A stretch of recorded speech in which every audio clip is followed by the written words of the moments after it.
स्वामी लीलाशाह दर्शन में आपका स्वागत है। प्रथम भाग जीवन लीला, अध्याय तृतीय, शीर्षक जीवन में तब्दीली।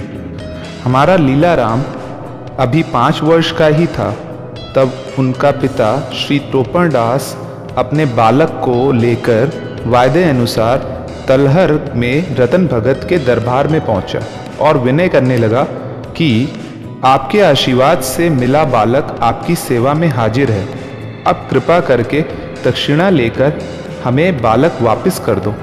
संत नर्म दिल के होते हैं। संत रतन भगत ने श्री टोपनदास के दिल को ठेस नहीं पहुंचानी चाहिए, अतः उसे कहा, बालक आपके घर में नहीं रहेगा और हमारी दरबार में अपने आप लौट आएगा।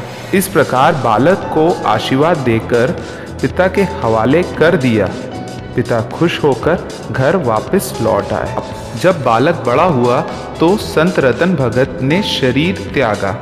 उसकी गद्दी पर उसके शिष्य ब्रह्म खत्री भगत टोंडरमल को बैठाया गया। कुछ समय पश्चात वह भी संसार से कूच कर गया। अतः दरबार के सेवकों ने हमारे लीलाराम को लाकर दरबार में गद्दी पर बैठाया। जय राम जी की। लीलाराम गद्दी पर तो बैठ गया, पर उसके मन को शांति कहाँ। उसका मन तो किसी दूसरे देश में बसता था।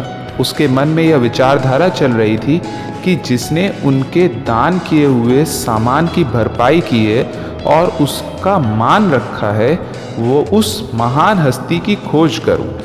इस कारण संसार की सब बातों को त्यागने का निश्चय कर श्रीमती समझबाई, जिसने उसे माता की भांति पाला पोसा था, उनके सम्मुख हाजिर हुआ और निवेदन करने लगा कि माता मुझे आज्ञा दीजिए कि जाकर लाल को ढूंढूं। माता दुख के सागर में डूबने लगी। परिवार में एक यही लीलाराम था जो वंश का दीपक था। वह भी फकीर बनकर चला जाए, अतः माता उसे इनकार करते हुए समझाने लगी, मगर उसने देखा कि यह तो मानने वाला नहीं है, अतः उसे विनय कर कहने लगी, वचन दो कि जब मैं मरूं तो मेरे शरीर को कंधा अवश्य देने आओगे। यह बात लीलाराम ने खुशी से स्वीकार की और वह अपनी मंजिल प्राप्त करने के लिए रवाना हो गया और जाकर टंडो जान मोहम्मद गांव में पहुंचा। वहां वह अपने बहनोई श्री आसन दास के पास रहने लगा और वह वहाँ श्री नारायण दास के पास हिंदी सीखने लगा। हिंदी सीखने के बाद वेदांत के ग्रंथों का अभ्यास करने लगा। उसके साथ ही शहर के बाहर किनारे पर संत हंस निर्वाण का आश्रम था, जहाँ जोधपुर राज्य का एक बड़ा मारवाड़ी विद्वान स्वामी परमानंद रहता था। उसके पास जाता रहता था। स्वामी परमानंद देखने में बहुत सीधा परंतु नम्रता वाला व ज्ञानी था। उसकी हमारे लीलाराम पर दया दृष्टि हुई और उसे अधिक विद्या पढ़ाने लगा।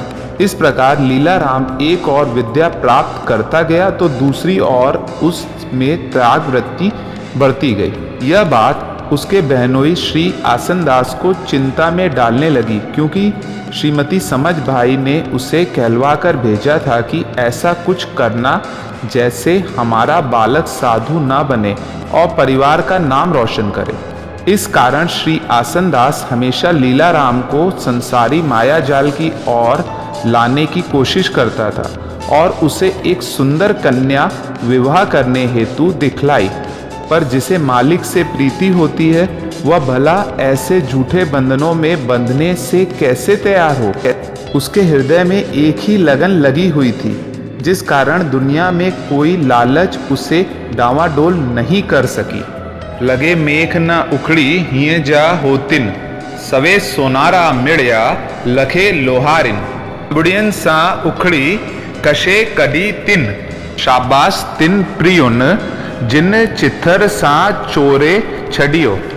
एक प्रार्थना जो स्वामी जी के जीवन का आधार थी। आइए हम मिलकर उसको करते हैं। हमारे उच्चारण के उपरांत कृपया आप भी इसे उच्चारित करें।